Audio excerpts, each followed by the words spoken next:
हे प्यारा नेपाली, सोझा सिधा इमानदार जसलाई पनि विश्वास गर्ने नेपालीहरू, मलाई एउटा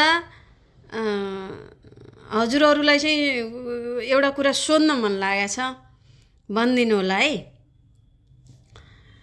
यो राजालाई हटाउने बेलामा पहिला त राजालाई मारे राजपरिवार, अनि त्यसपछि दिपेन्द्रलाई हत्यारा भनेर भने, जबकि दिपेन्द्रकै शरीरमा यति धेरै गोली लागेछ, यति धेरै गोली एकजनाले हान्न सक्छ र आफूले आफैलाई? कति 40-45 गोली त आफूलाई लागेछ भनेर भनेको छ। सबै झुट झुट झुट झुट बाहेक केही पनि छैन। अनि हामी चाहिँ विश्वास गर्ने है। अनि त्यसपछि ल राजपरिवार मर्यो।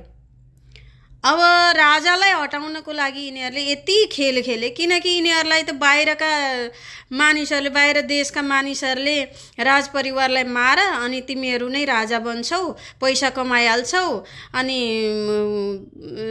जनतालाई लाटो सोझो बनाउनसम्म, बेकुफ बनाउनसम्म बनाओ, अनि जब उनीहरूले बुझ्न थाल्छन् त्यसपछि तिमीहरू बाहिर देशमा जम्मा गरिहाल्छौ, पैसा प्रपर्टी सबै बाहिर जम्मा भइसकेका हुन्छ, तिमीहरूलाई हामी बाहिर पठाइदिउँला, तिमीहरूको त जिउ ज्यान नि बच्यो, पैसा पनि बच्यो, नाम मान शान सबै मिल्यो, सबै थोक मिल्ने भनेर चाहिँ यसरी उनीहरूलाई फुरुक्क पारेर ट्रेनिङ दिएर पठाए। अब नेपाली जनता बरु यति सिधा कि उनीहरूलाई सङ्घीयता के हो पनि थाहा छैन, धर्मनिरपेक्ष भने नि के हो थाहा छैन, गणतन्त्र भने नि के हो थाहा छैन, केही पनि थाहा नभएका जनतालाई भन्छन् कि जनताले ल्याएको गणतन्त्र रे, जनताले ल्याएको धर्मनिरपेक्ष रे, जनताले ल्याएको के सङ्घीयता भनेर भन्छन्, जबकि जनतालाई थाहै छैन। गणतन्त्र यो के संविधान भन्ने त नेताहरूलाई नै थाहा छैन, कसरी यस्तो भयो भन्ने नै थाहा छैन। इतिहास पढे हुन्छ, बुद्धिमानहरूको त्यही खेल खेल्नेहरूले नै लेखेका आत्मकथाहरू पढ्दा थाहा भइहाल्छ। उनीहरूले नै लेख्या हुन्छन्, हामीले मारे, हामीले यो गरे, यो गरे, सबै लेख्या हुन्छ। अनि नेपालीहरूको सोझोपनमा खेल यस्तो मजाले खेल्या हुन्छन्। अनि त्यसपछि नेपाली जनताले फ्याँक्या अरे राजा फ्याँक्न कोही सक्छ? आफ्नो बुवालाई कसैले फ्याँक्छ? आफ्नो बुवाले आफ्नो छोराछोरीप्रति कहिले गलत गर्छ? अनि यी खेताला, यी दलाल, यी भ्रष्ट, यी देशद्रोहीहरू, यिनीहरूले भने अनि हामीले मान्दै गएको छौँ आजसम्म, यो पाप हो। यिनीहरूले गरेका बकम फुस्से कुराहरूमा यिनीहरूले त टोयलेट सफा गर्ने पनि औकात छैन यो माओवादी भन्ने जन्तुहरूमा। अनि त्यस्तालाई, त्यस्ता देशद्रोही, त्यस्ता भ्रष्ट राजाको भन्दा धेरै सम्पत्ति त यिनीहरूले कमाइसके। उनीहरूको त पुर्ख्यौली सम्पत्ति, पुर्ख्यौली रोयल्टी, पुर्ख्यौली सबै थोक हो। यिनीहरूले त 20-25 वर्षमा त राजाभन्दा बढी सेक्युरिटी, राजाभन्दा बढी सुविधा, राजाभन्दा बढी स्ट्यान्डर्ड त।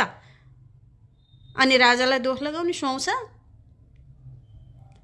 अनि डुक्री बोल्छ, त्यस्ता गलत कुराहरू बोल्छ, अनि मिडियाहरू चाहिँ सबै उसको मात्र न्युज हालिदिन्छन् ताकि जनता अरू भ्रममा परुन् भनेर। त्यस्ता गलत न्युज त राख्दै नराख्नु नि, त्यस्ता भ्रष्ट देशद्रोहीहरूले बोलेको कुरा त राख्दै नराख्दिनु नि सामाजिक सञ्जालमा। के भएको यिनीहरूलाई? सबैलाई पैसा कमाउने दौडधुपमा आफ्नो देश कहाँ पुगिसक्यो भन्ने थाहा नै छैन।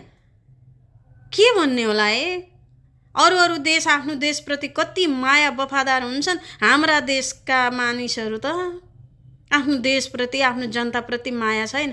नेताहरू त कसैलाई पनि छैन, राजा बाहेक कसैलाई पनि छैन नेपाली जनताहरूप्रति प्यार। त्यही भएर साह्रै चित्त दुख्यो आज त्यो जङ्गलको बौलाले बोलेको कुरा सुनेर, कि राजालाई चोर भनेको, राजा मारे भनेको, मारे यिनीहरूले नै हो। आज जति पनि नेपाली मतलब नेताहरू जो राजाको विरुद्धमा बोल्छन् ती सबै मिलेका छन् राजा मार्नलाई। त्यही भएर सावधान, यस्ता खेतालाहरू विदेशका खेतालाहरूलाई साथ नदिनुहोला। तपाईहरुले मर्दा पनि पानी पनि पाउनुहुन्न र सबै किरा परेर मर्नुहुन्छ। भगवानप्रति अलिकति डर देखाउने यस्ता देशद्रोहीहरूलाई साथ दिनुभएको छ। माओवादीहरू जति पनि हुनुहुन्छ विद्वान पछि लाग्या होला नि त, पैसाको पछि, प्रचण्डको पछि, प्रचण्ड जङ्गली जनावरको पछि लागेका विद्वानहरू। तपाईहरुलाई म एउटा आध्यात्ममा गएको मान्छेले अलिकति सुझाव दिन्छु कि देशद्रोही हो र प्रचण्डे। बाहिर ट्रेनिङ लिएर आएको हो नेपाल सिद्ध्याउनलाई, त्यसले नेपालीको लागि नेपालको लागि केही पनि गर्दैन। त्यही भएर होशियार, किरा परेर मर्नु होला मर्दाखेरि, त्यति ध्यान दिनु। देशद्रोहीलाई साथ दिएर तपाईहरुले केही पनि पाउनुहुन्न। भगवान छ माथि, भगवानको देश हो नेपाल। त्यहाँ बसेर खेल नखेल्नु, भगवानले खेल खेल्ला फेरि तपाईहरुप्रति। अलिकति ध्यान दिनु। जनताहरु पनि अलिकति यस्ता देशद्रोहीहरूलाई ठीक गर्ने कानुन लिएर आउनलाई जोड दिनु होला। आफू त बाहिर छु, उही बोल्नु मात्र हो, के गर्ने।